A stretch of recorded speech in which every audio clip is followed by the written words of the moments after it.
ya materi genetik ya, Darel ya. Ya. Ya materi genetik. Nah, ini sebenarnya Darel sudah pernah berkenalan ketika SMP, walaupun tidak banyak ya. Itu. Nah, di sekolah sudah sampai selesai bab ini atau baru di depan? Baru beberapa sih, Kak. Oh iya. Nah, pada materi genetik ya.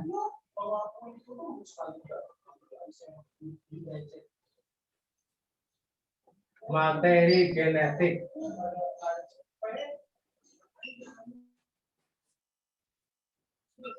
Kalau materi itu apa, Darel? Materi berarti zat, ya kan? Ya.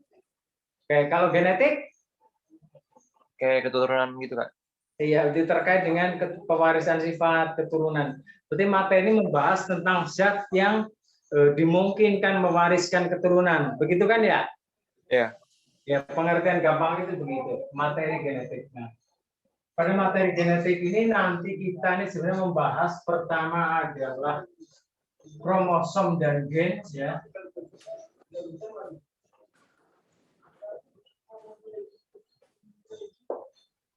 Terus kemudian nanti kita tentang sintesis protein.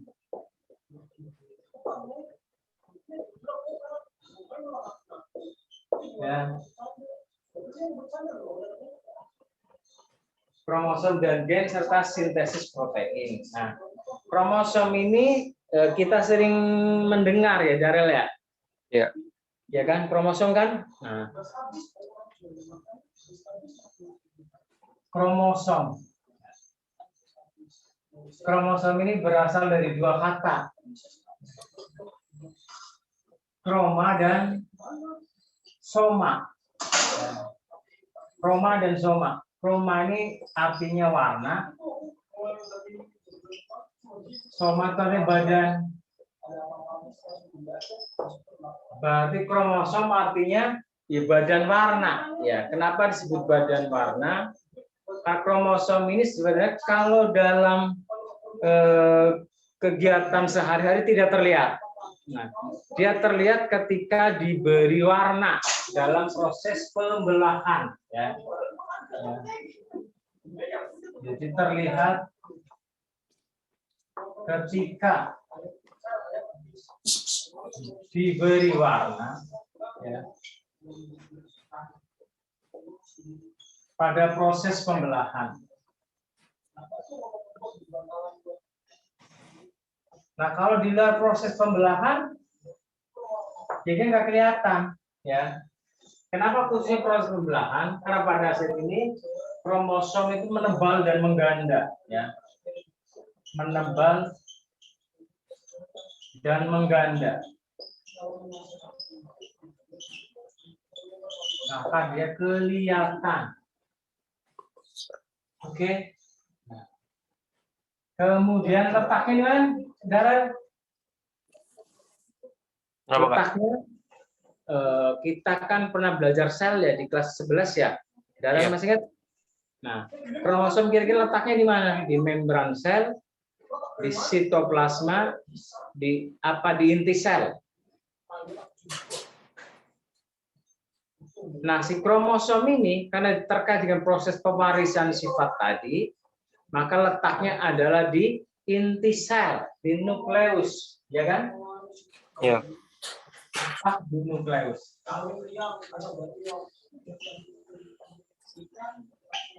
Atau inti sel. Ya. Itu kromosom. Nah, kemudian kromosom ini jadi bagi dua. Ya. Yang pertama adalah autosom. Yang kedua adalah gonosom. Ya. Autosom itu kromosom tubuh. Berarti kromosom ini berperan dalam mengatur sifat-sifat karakter pada tubuh, misalnya. Kalau pada kromosom autosom manusia, berarti kromosom tubuh manusia. Kromosom misalkan kuda, autosom kuda. karakter sifat kuda-kuda itu. Nah, sekarang kalau gonosom itu adalah kromosom kelamin. Berarti menentukan jenis kelamin, jantan ataupun betina. Itu adalah kromosom. Oke. Nah, kemudian bentuknya ya. Bentuk atau struktur secara umum digambarkan seperti sayap capung ya, Darel ya? Iya, Kak. Iya kan, secara umum strukturnya seperti itu digambarkan ya. Jadi begini. Nah, seperti ini. Ada yang menggambarkan dua, ada yang menggambarkan satu seperti ini. Nah, bagian yang lengan ini adalah telomer atau lengan. Nah, ini adalah sentromer. Oke. Terus kemudian yang melingkar-lingkar di dalam ini namanya adalah kromomer, ya. Berisi kromonema.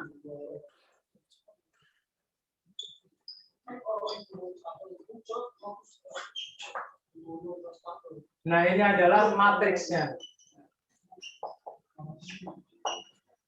Ini bentuk. Nah, nanti di sini di ujungnya itu ada namanya di ujungnya ada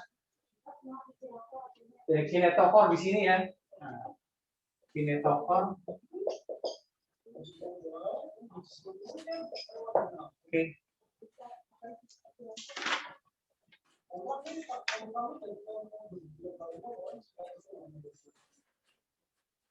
Nah, kadang juga telomer untuk memberi nama yang di ujung sini ya. Nah, nanti di sini ada tempelan satu lagi ini satelit. Nah, ini struktur secara umum ya. Nah, kemudian bentuknya yang lain ada yang macam-macamnya.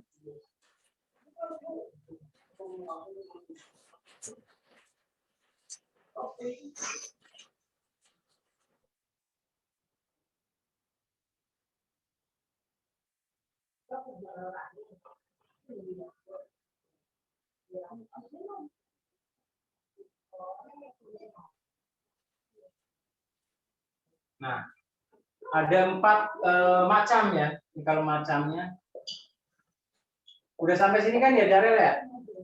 Udah, Kak. Ya, oke. Ada 4 kan?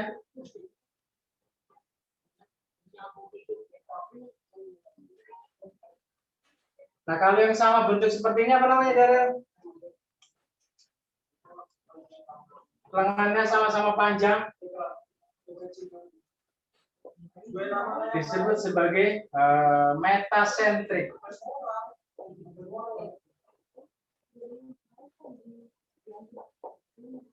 Terus kalau salah satu lebih panjang, nah ini yang ini lebih panjang daripada ini submetasentrik.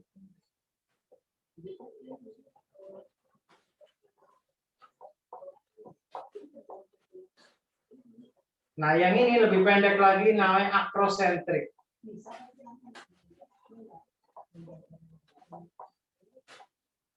Nah, yang cuma satu lengan seperti ini namanya telosentrik.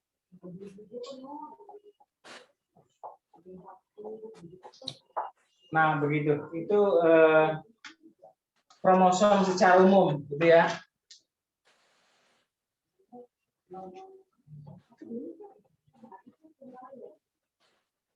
Nah, istilah yang ini kadang lengan itu bukan telomer ya. Kadang ini memberi nama kromatik. Ya. Nah, yang telomernya yang di sini ya. Daerah di ujungnya itu untuk stabilitas daripada kromosom. Begitu, Darel ya? Ya, Kak.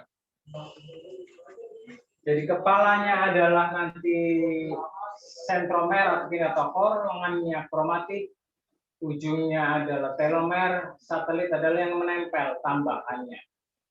Oke, seperti itu.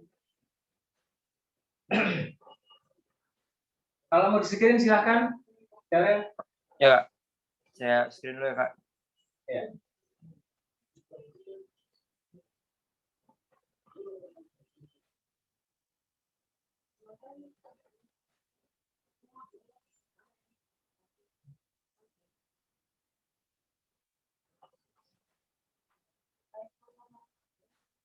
Sudah?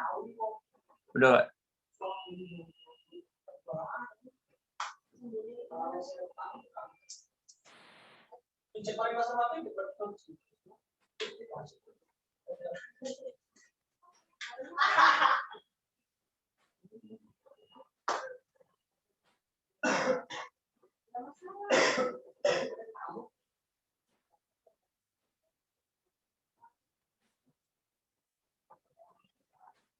Nah, sekarang jumlah kromosom.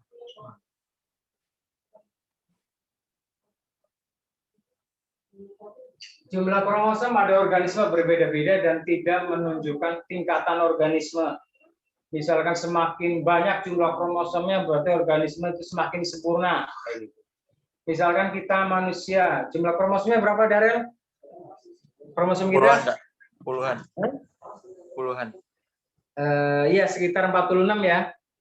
Ya. Kemudian gorila itu di atas kita 48. Nah, apakah jumlah 48 menunjukkan tingkat dia lebih tinggi daripada kita? Enggak juga kan? Atau kemudian paramecium yang temannya amuba itu bersel satu kan? Ya. Kromosomnya jumlah 60 sampai sekitar 100. Berarti lebih banyak dari kita kan? Ya, Pak. Nah, dan itu tidak menunjukkan bahwa dia lebih sempurna atau tingkatnya lebih tinggi daripada kita, ya. Jadi jumlahnya beda-beda dan tidak menunjukkan tingkatan organisme tersebut. Nah, jumlah kita misalkan saya mencontohkan manusia 46. Manusia 46 buah atau sama dengan 23 pasang.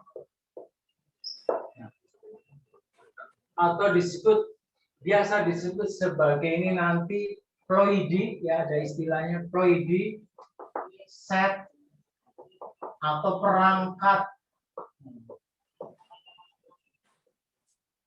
atau disebut juga sebagai genom. Berarti kalau nanti ada istilah ploidi, itu jumlah kromosom.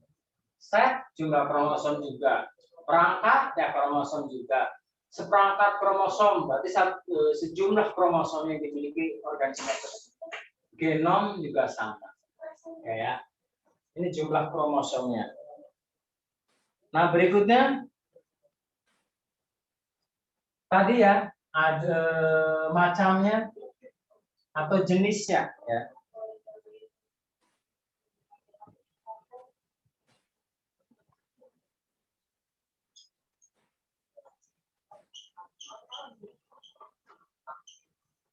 Yang pertama adalah tadi autosom ya, Darel ya? Ya, Kak.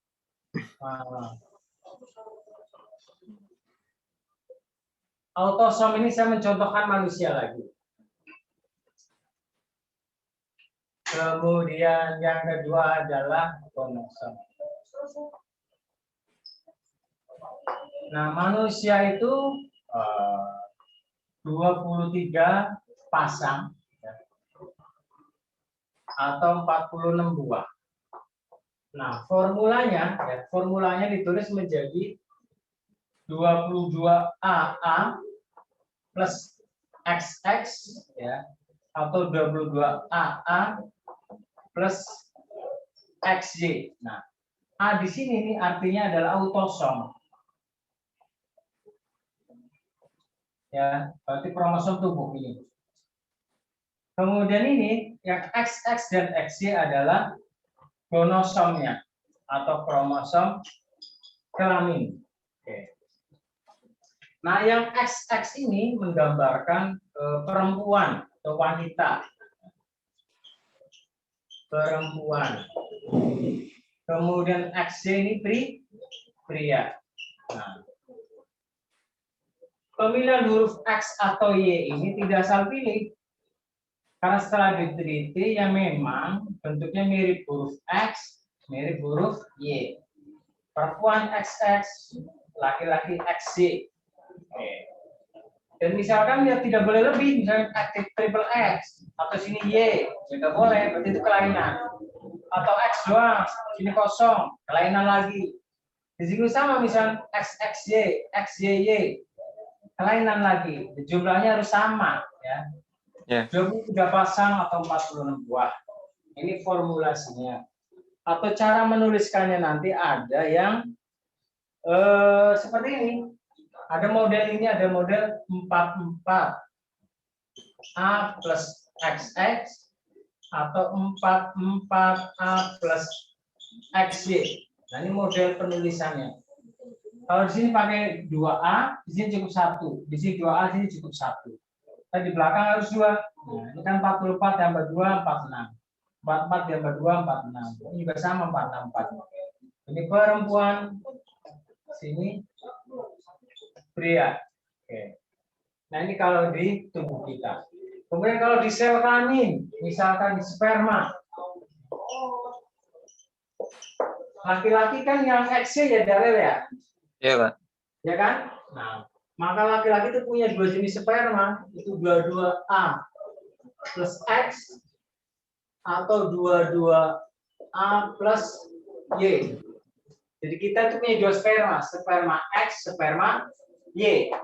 Tapi di sini A-nya ada 1 doang, jadi hati-hati. A-nya 1, A-nya 1, ini 1 X, 1 Y. A-nya nanti jumlahnya 23. Separuhnya berarti kan? Iya, Pak. Ya.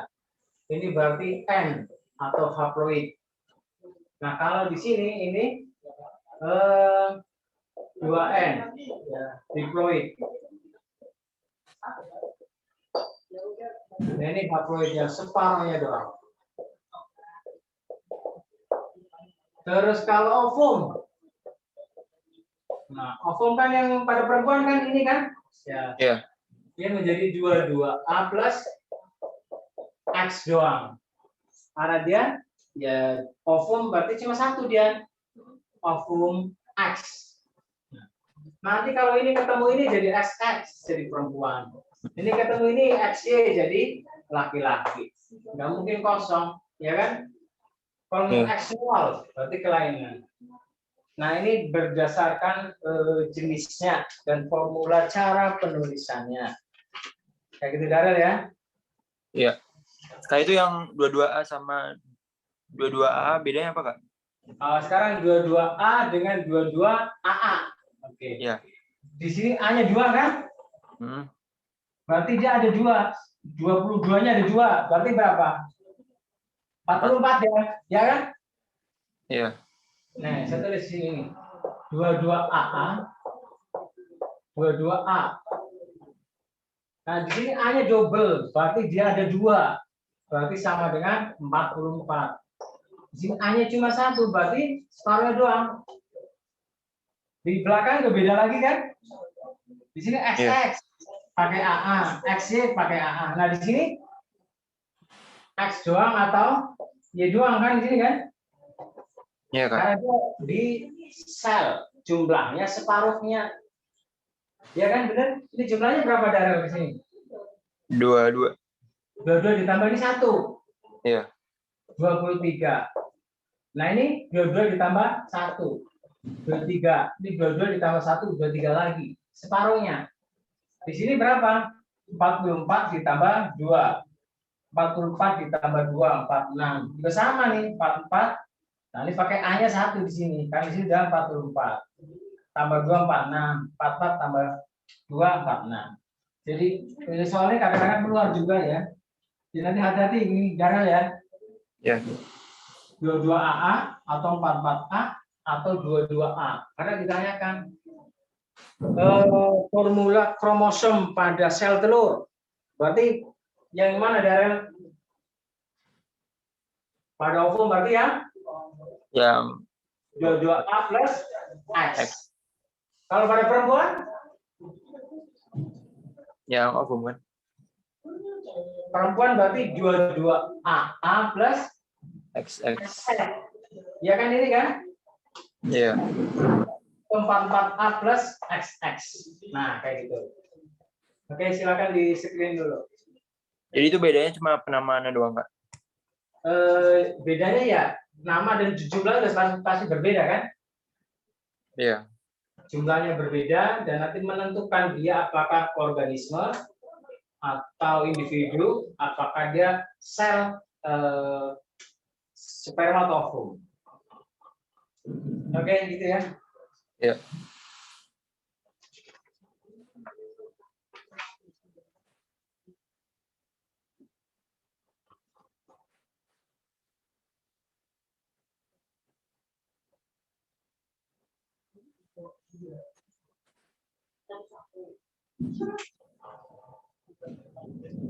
Sudah, Darren? Ya. Nah, tadi kromosom itu berkaitan dengan apa, Darren? Kromosom berkaitan dengan ini, Kak. Pewarisan sifat, ya kan? Ya. Ya, kromosom terkait dengan pewarisan sifat. Oke. Urutannya itu nanti sebenarnya seperti ini ya. Kromatin.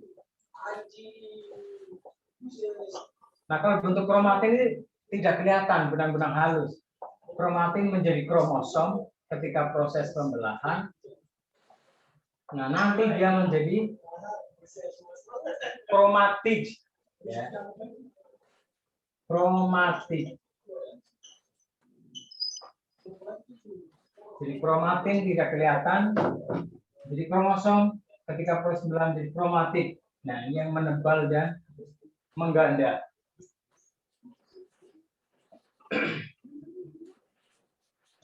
Oke.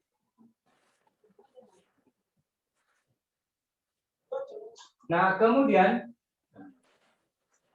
kromosom, nah ini sebenarnya dibagi-bagi lagi. Nanti ada protein, kemudian ada DNA, ada juga RNA-nya. Ya. Jadi kromosom itu ada proteinnya, ada DNA-nya, ada RNA-nya. Proteinnya nanti ada histon dan non-histon.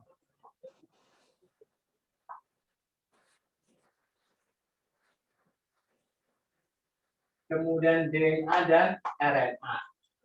Udah sampai sini ya, Darel ya? Iya, Kak. DNA dan RNA. Nah, DNA itu kita familiar banget. Ada tes DNA, ya kan? Iya. Tes DNA.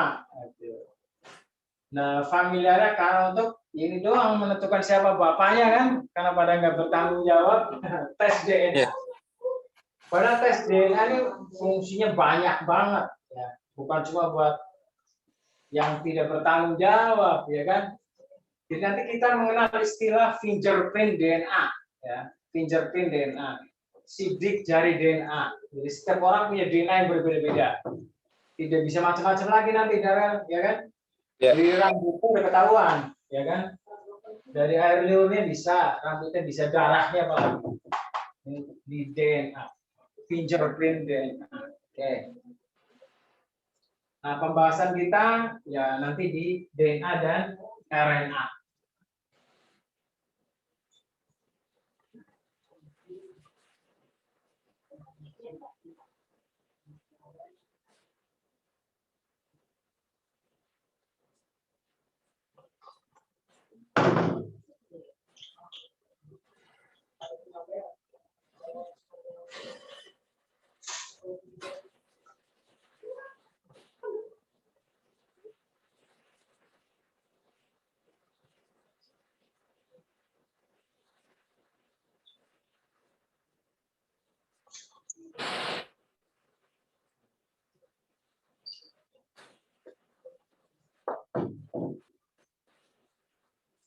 Oke, nah DNA ya ini gen itu sendiri ya, Darel ya.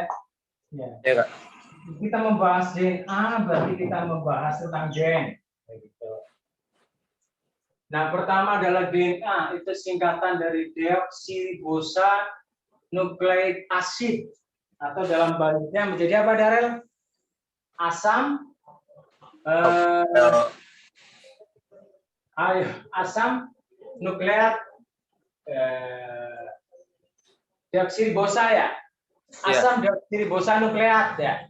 Kalau dalam bahasa Indonesia ya, asid kan asam kan? Asam deoksiribosa nukleat. Oke. Ini DNA.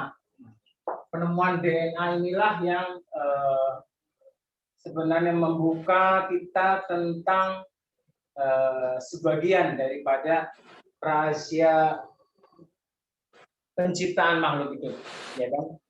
Rahasia tentang sebagian makhluk hidup itu bisa terbuka ketika ditemukannya DNA, apalagi dengan ditemukannya peta DNA kayak gitu. Nah, kita manusia sudah berhasil dipetakan DNA kita, ya.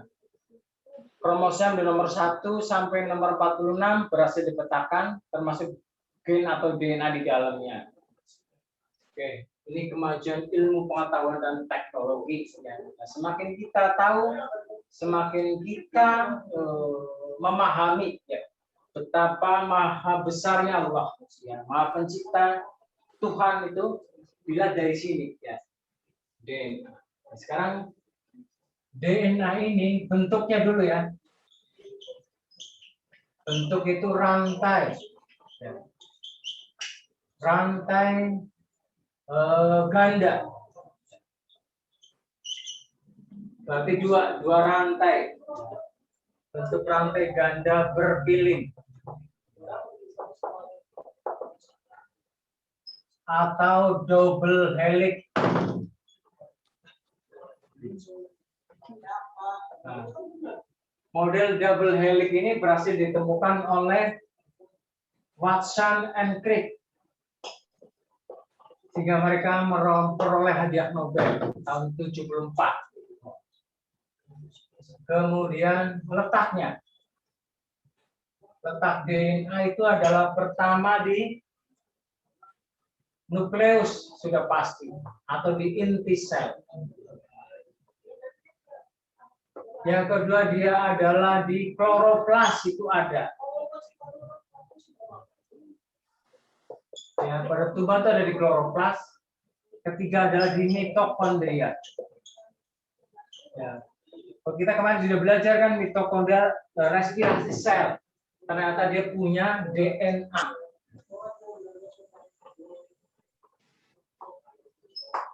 Oke.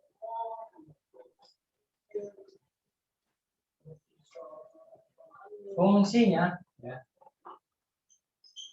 Fungsi ini untuk pewarisan sifat,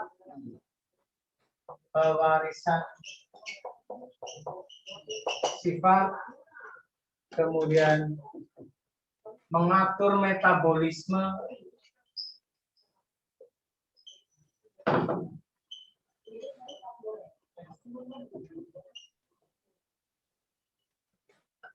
dan perkembangan organisme.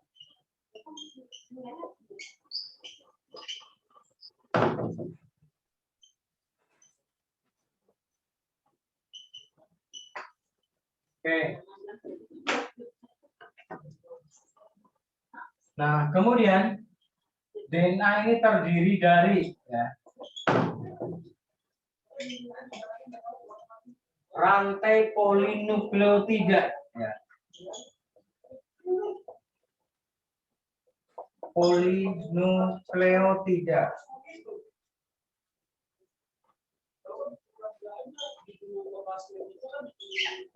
Ya, polinukleotida. Poli artinya banyak, ya.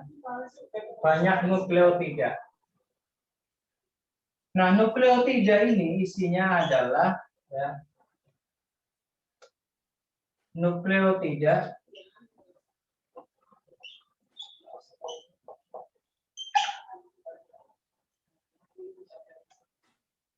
ini isinya adalah pertama, nah, bisa singkat menjadi BBF. Ya. 1, 2, 3, GBF. Ya. G-nya itu adalah gula. Ya. G-nya itu gula. Ya. Gulanya adalah gula deoksiribosa atau gula pentosa segi 5, ya kan? Gula pentosa. Maka dia disimbolkan dengan segi 5 kayak begini.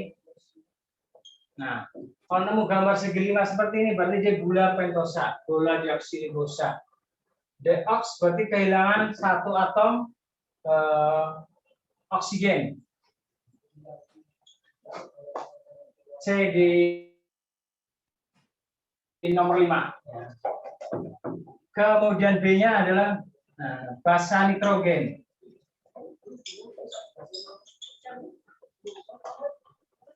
Basa nitrogennya ini ada 2 ya.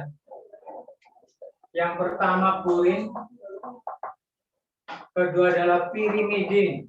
Ini yang bawah kelihatan nggak? Nggak kelihatan nggak? Ya, kalau nggak kelihatan kamu ngomong ya. Iya. Purin isinya adalah adenin.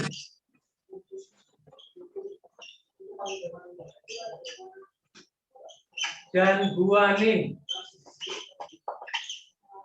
atau G. Pirimidin ini adalah isinya timin atau T dan sitosin. Ada yang pakai C, ada yang pakai S, sama aja ya. Boleh pakai C, boleh pakai S. Purin, adenin, guanin, pirimidin, timin, dan sitosin.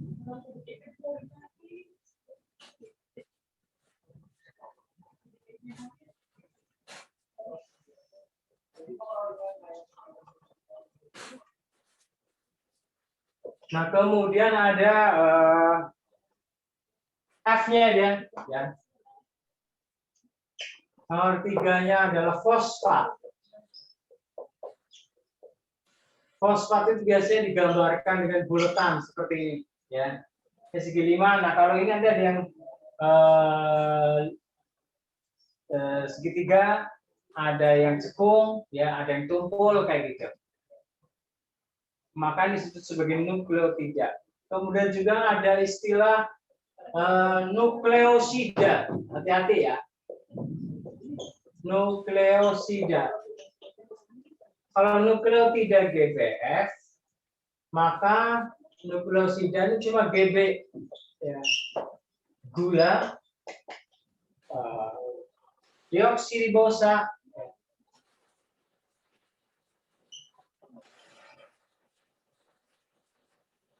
dan basa nitrogen. Oke, ini nukleosida. Itu berbeda ya, ada nukleotida, ada nukleosida. Nah, kemudian juga DNA ini bisa menggandakan diri. Ya. Menggandakan diri. Atau prosesnya namanya replikasi. Ya. Replikasi DNA, penggandaan DNA. Nah, ini ada 3 teori ya. Yang pertama adalah konservatif.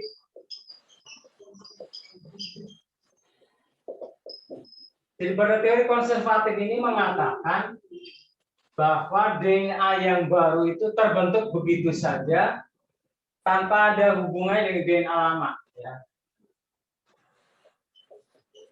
Rantai DNA baru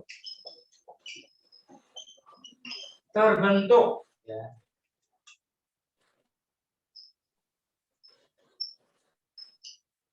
Tanpa ada hubungan dengan DNA lama.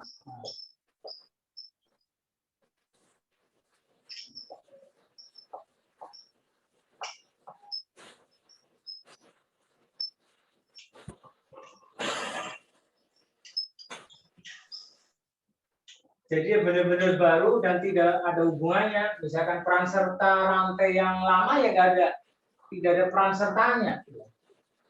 Hubungan kayak persaudaraan yang nggak ada. Maka itu konservatif. Terus yang kedua adalah semi konservatif.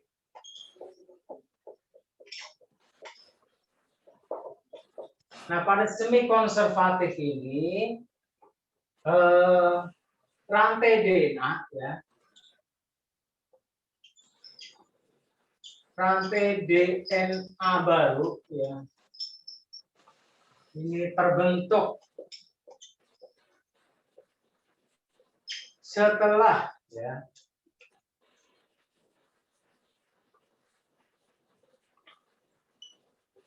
rantai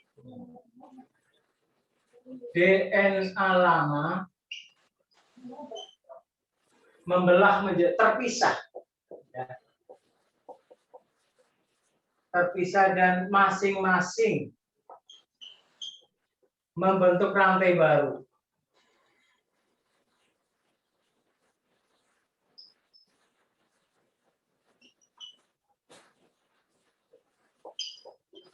Membentuk rantai baru pelengkapnya. Ya, sorry spidolnya jalan.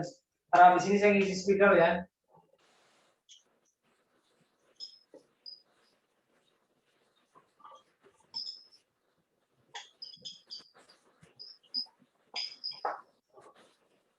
Berarti rantai baru itu berisi rantai lama dan rantai baru di sini ya.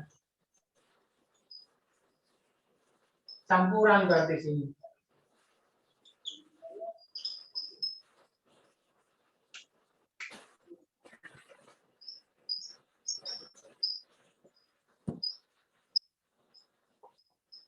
Rantai DNA lama plus rantai baru. Oke. Nah, teori semi konservatif inilah setelah diteliti, ternyata ini yang dianggap benar. Ya. Semi konservatif ini yang benar. Jadi rantai DNA yang baru itu terbentuk setelah ya, rantai DNA lama terpisah.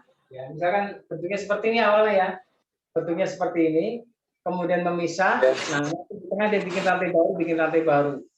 Nah, nanti ini memisah jadi dua rantai DNA. Ya. Jadi dua rantai DNA ini terbentuk dari DNA lama dan DNA baru. Nanti saya gambarkan di setelah ini. Terus yang ketiga adalah dispersif.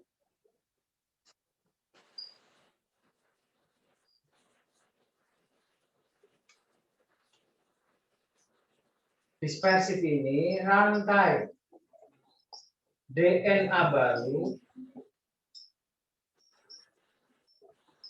terbentuk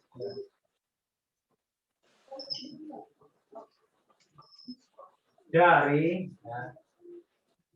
rantai DNA lama yang terputus-putus.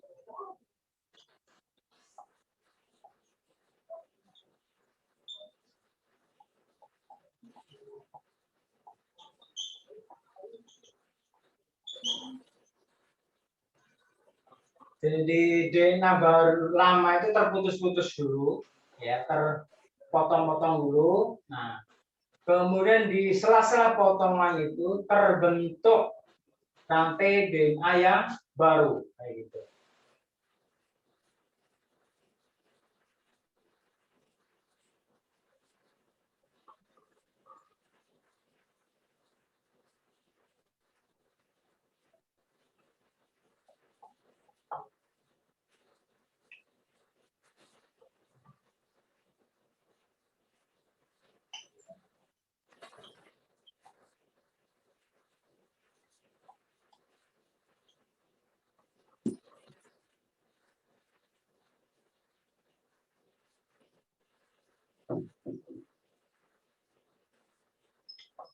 Nah, gitu Darren, kita ngisi spidol dulu ya. Ya.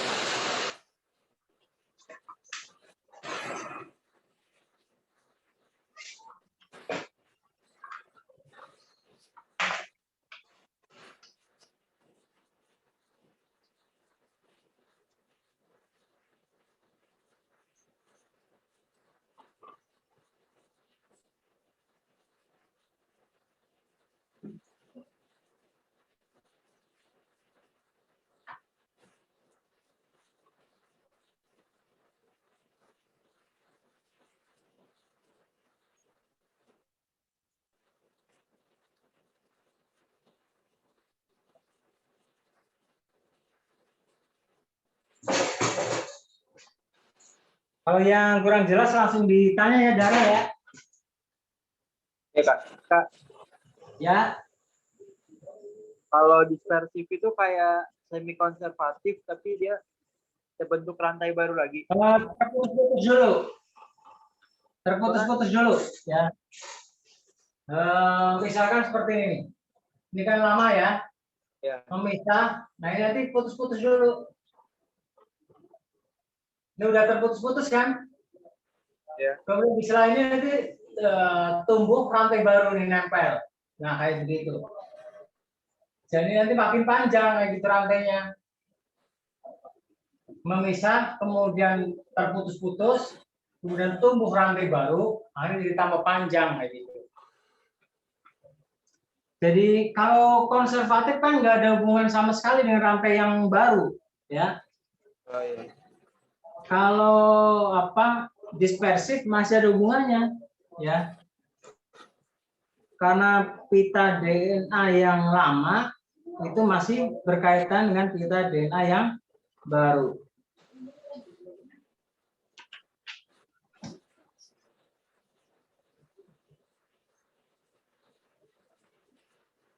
Itu yang rantai lamanya kan terputus-putus Kak. Itu memisah nggak? Kenapa? Rantai lamanya kan terputus-putus. Itu dia memisah nggak? Yang nomor berapa? Yang dispersif Kak. Yang dispersif ya? Ya. Ya rantai lamanya? Terputus-putus kan? Itu dia Terputus-putus memisah nggak? Terus dia memisah nggak Kak? Memisah ya. Ya. Memisah nanti juga membentuk apa namanya memperbanyak lagi. Jadi setelah kayak gini ya, nanti ini membentuk pasangannya lagi. Ya. Jadi hampir mirip semi konservatif sebenarnya dispersif itu. Ya. Bukan mirip yang konservatif, itu mirip semi konservatif. Kalau semi konservatif tidak memutus dulu, ya. Kalau dispersif memutus dulu, baru dia memperbanyak. Oke, gitu Darren. Ya Kak.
Udah, Dara?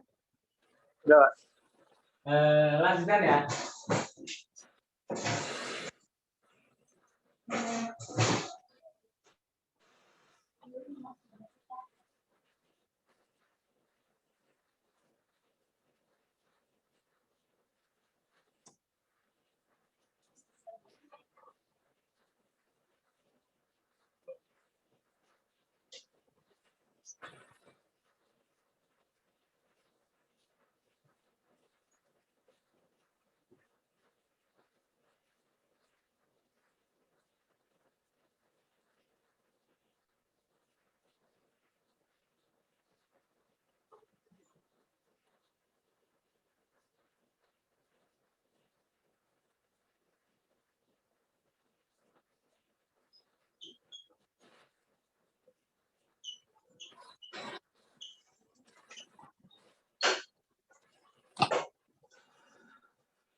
Oke, saya lanjutkan ya. Nah, replikasi si DNA ini bisa bersifat ya. Jadi dari replikasi penggandaan, nah proses penggandaan ini bisa bersifat pertama adalah heterokatalitik. Heterokatalitik. Hetero ini artinya ya, DNA bisa membentuk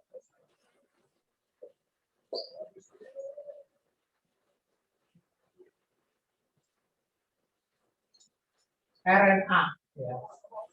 DNA bisa membentuk RNA disebut heterokatalitik. Yang kedua adalah autokatalitik. Artinya DNA bisa membentuk DNA lagi, ya, auto. Ya. DNA bisa membentuk DNA lagi.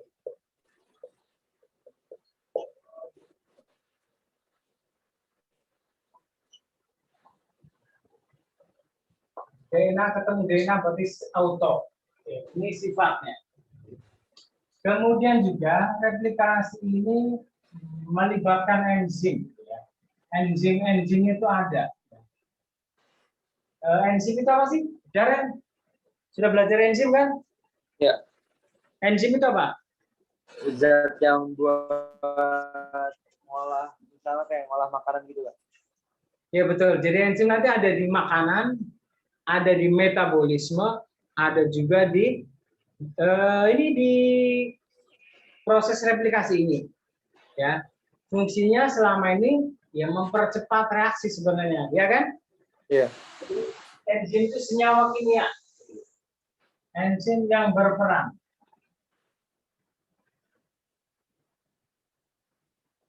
Dalam replikasi DNA, ini pertama adalah helikase. Ini untuk memotong ikatan pada rantai polinukleotida.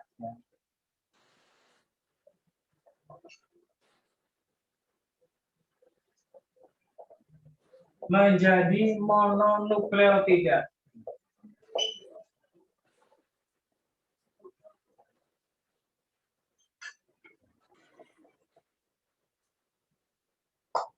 Jadi tadinya rantainya begini ya, rantainya begini, satu begini ya, menghilang begini double helix.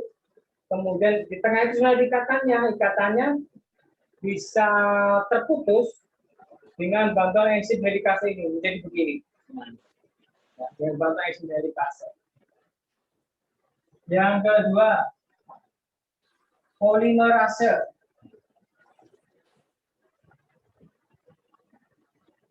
Polimerase ini adalah memperbanyak ya,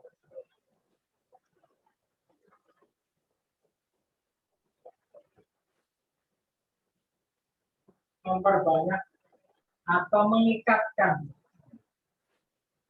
memperbanyak atau mengikatkan mononukleotida menjadi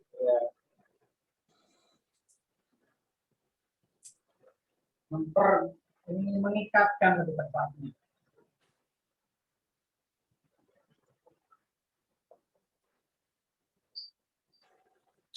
Rantai mononukleotida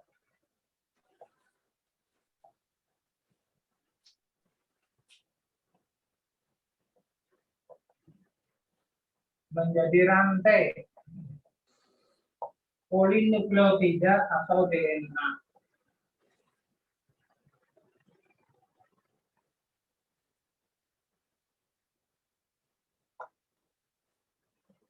Terus yang ketiga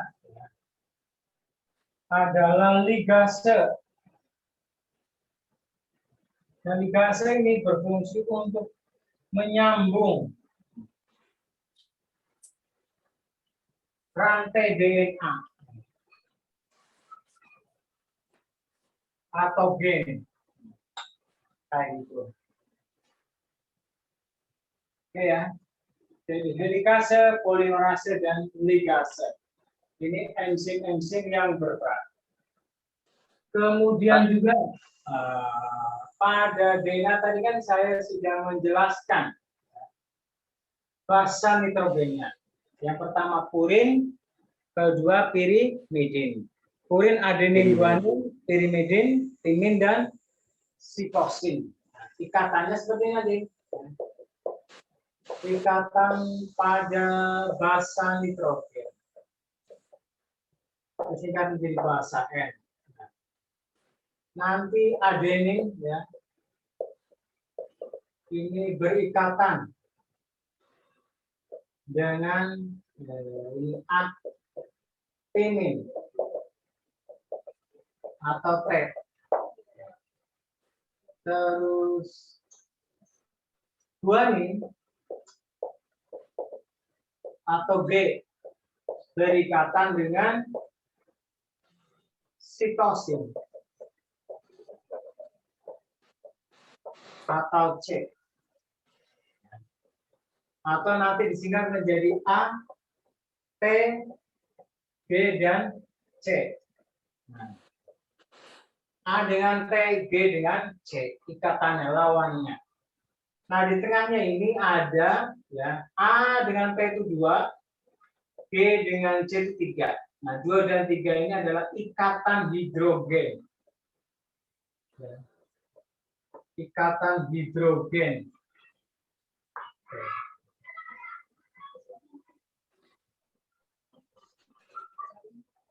Oke, kayak gitu ada yang mau ditanyain?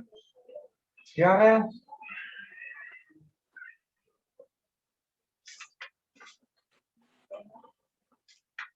Kak, kalau yang enzim-enzim itu terjadinya di mana ya, Pak? Yang apa? Enzim-enzimnya. Kan terjadinya di mana Oh, ya? enzim itu enzimnya yang replikasinya nanti di proses penggandaan DNA ya. Maka di sini saya tulis enzim yang berperan dalam replikasi proses penggandaan tadi yang dia membelah jadi 2, terbentuk rantai yang barunya, terbentuk perpaduan rantai lama dan baru. Ya, semi konservatif begitu kan?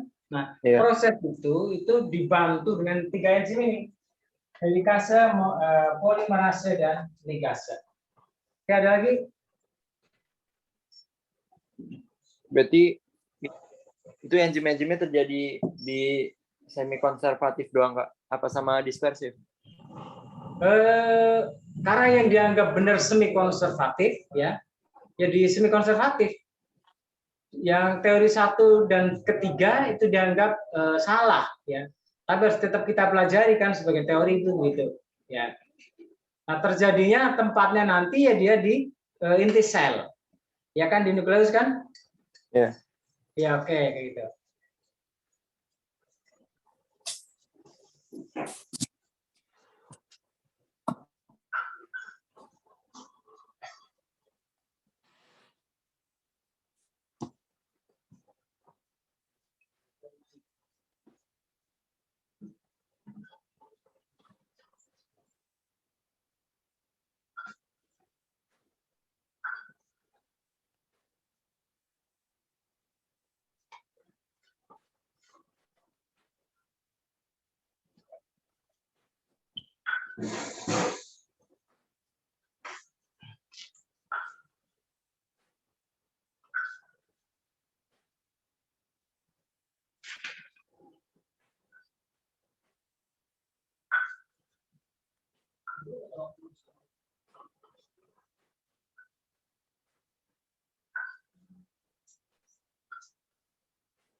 Sudah, Darren?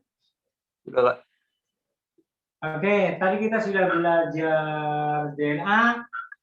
Nah, sekarang kita belajar RNA, ya kan? Ya.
RNA ribonucleic acid, ya, ada asam ribonukleat. Nah, sekarang gimana perbedaannya dengan DNA tadi? Kalau DNA tadi bentuknya rantai panjang dan ganda, ya, double helix. Maka kalau RNA ini bentuknya rantai, tidak panjang, dia rantai pendek, tunggal, jadi cuma satu doang tadi pendek. Letaknya, kalau tadi di DNA itu ada di nukleus, mitokondria dan kloroplas, maka dia juga ada di nukleus, ya. Ada di nukleus, ada di sitoplasma, dan ada di ribosom.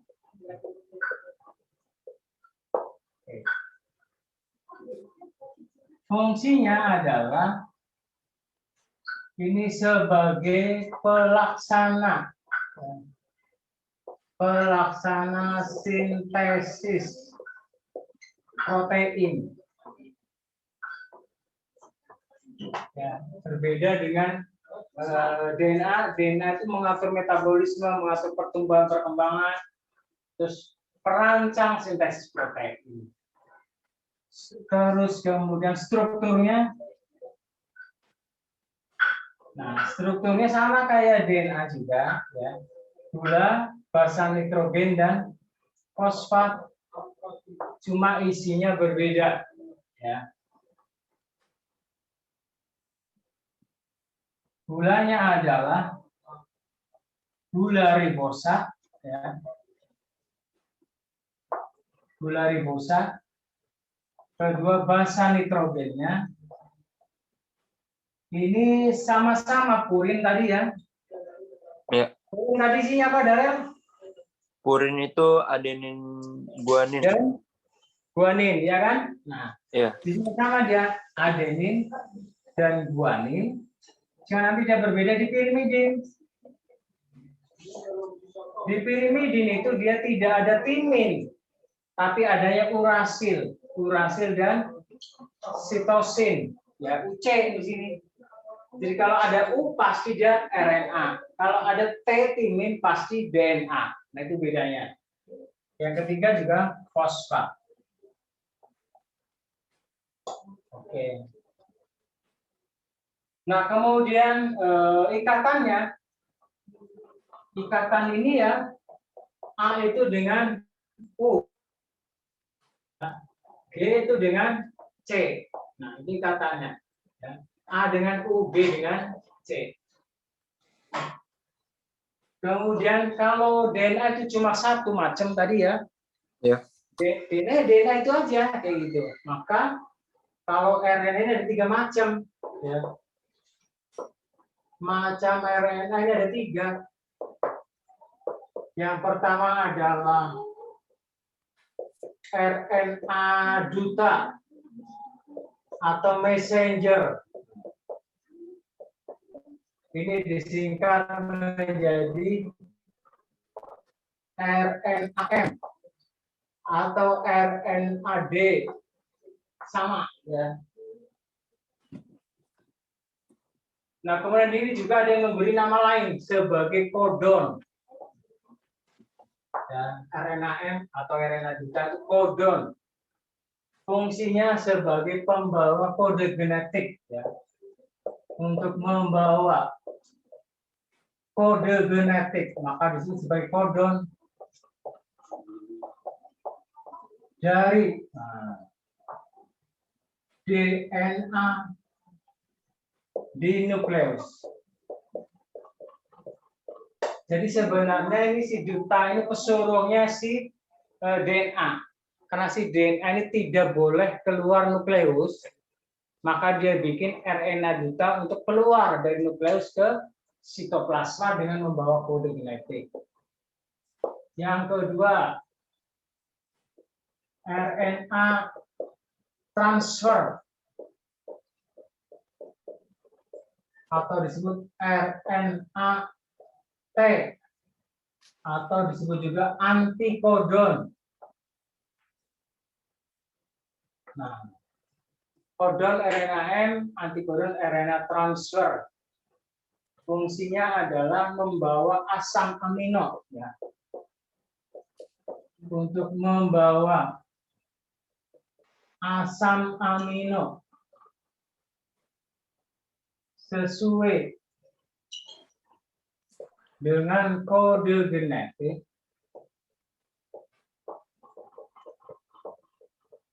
yang dibawa oleh RNA M ke ribosom.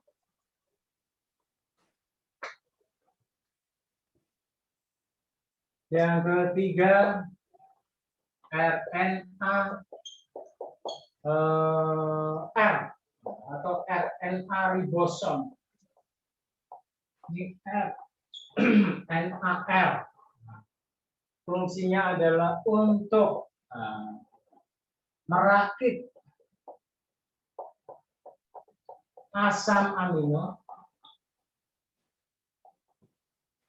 dan menyelaraskan proses perakitan.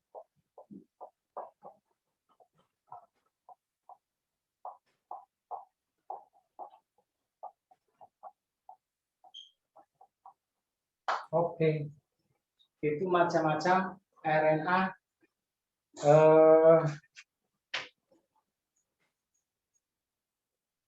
baik RNA messenger, RNA transfer, dan RNA-R.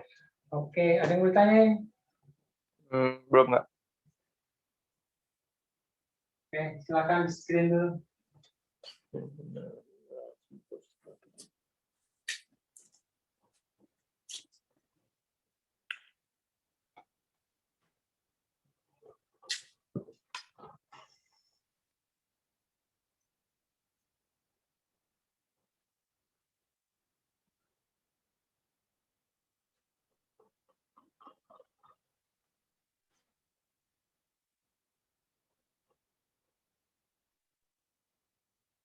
Sudah, Darren? Udah. Ada yang mau ditanyain, silakan. Sambil istirahat sebentar. Belum nggak? Ya, Belum. sudah belum? Enggak. Ya, oke.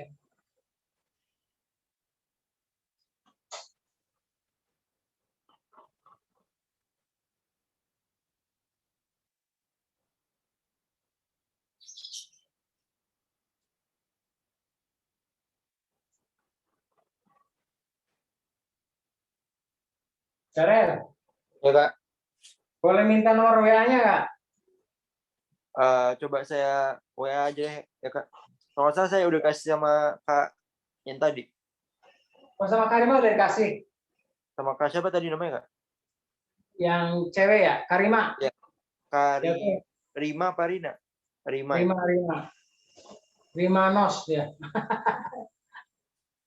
Oke ya, ntar nanti di ya, kalau ada apa-apa kamu mau tanya juga boleh di luar pelajaran nggak apa-apa ya. Ya. Ya. Insya Allah kakak balas ya. Kecuali kakak mungkin lagi di luar atau lagi di jalan ya. Ya. Oke, nah ini materinya saya sampai sini aja ya. Ya Kak. Darel ya. Jadi kita Ya. selesai membahas tentang DNA dan RNA, kromosom juga. Nah, karena materi ini penting untuk kelanjutan kita memahami yang berikutnya, yaitu sintesis protein. Ya, ini materi yang rada ribet, sintesis protein. Jadi Darel untuk yang ini benar-benar paham ya, karena kita transfer RNA ribosom, terus ikatan-ikatannya, ya. Kayak A dengan U, B dengan C. Kalau tadi A dengan T, G dengan C itu harus paham. Baru nanti kita melanjutkan ke proses sintesis proteinnya. Ya. Karena untuk soal sintesis protein itu lumayan banyak yang keluar ya, UN maupun UTBK ya. Rada ribet sih, tapi gampang, cuma rada ribet doang. Oke, gitu ya, Darel. Ya Kak. Ada yang mau ditanyain sebelum kita akhiri? Enggak Kak. Enggak ada? Ya. Oke, kita akhiri jalan ya. Tetap semangat, terus sukses, terus jangan lupa berdoa ya.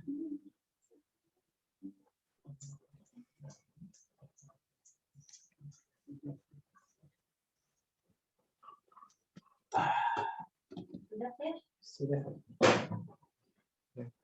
Sampai jam 5 kan? Udah ya Kak. Yo, oke. Kak. Ya. Ya udah, makasih ya Kak. Yo, sama-sama. Ya, makasih ya Kak. Yo.